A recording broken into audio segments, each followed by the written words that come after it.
ಗಣಪತಯೇ ನಮಃ. ಶ್ರೀ ಗುರುಭ್ಯೋ ನಮಃ. ಹರಿ ಓಂ. ನಮಸ್ಕಾರ.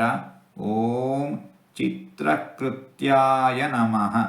ಭಗವಂತ ತನ್ನ ಇಚ್ಛೆಯಂತೆ ಸಂಕಲ್ಪದಂತೆ ಲೀಲೆಯಿಂದ ಅನೇಕ ವಿಧವಾದ ಲೋಕಗಳನ್ನು ಅನೇಕ ರೀತಿಯ ಜೀವಿಗಳನ್ನು ಸೃಷ್ಟಿ ಮಾಡಿದ್ದಾನೆ.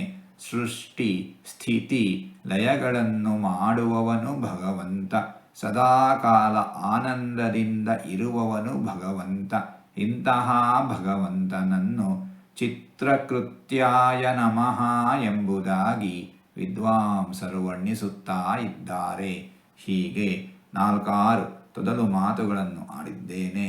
ಇದರಲ್ಲಿ ಏನಾದರೂ ತಪ್ಪುಗಳು ಇದ್ದರೆ ಆ ತಪ್ಪುಗಳನ್ನು ಬಿಟ್ಟು ಒಳ್ಳೆಯದು ಅಂತ ಏನಾದರೂ ಇದ್ದರೆ ಆ ಒಳ್ಳೆಯದನ್ನು ಮಾತ್ರ ಸ್ವೀಕರಿಸಬೇಕು ಅಂತ ಹೇಳಿ ಪ್ರಾರ್ಥನೆ. ಈ ನುಡಿಗಳನ್ನೆಲ್ಲ ಆಡಿಸಿದ ಭಗವಂತನಿಗೇ ಸರ್ವವೂ ಸಮರ್ಪಿತ. ಸರ್ವಂ ಶ್ರೀಕೃಷ್ಣಾರ್ಪಣಮಸ್ತು.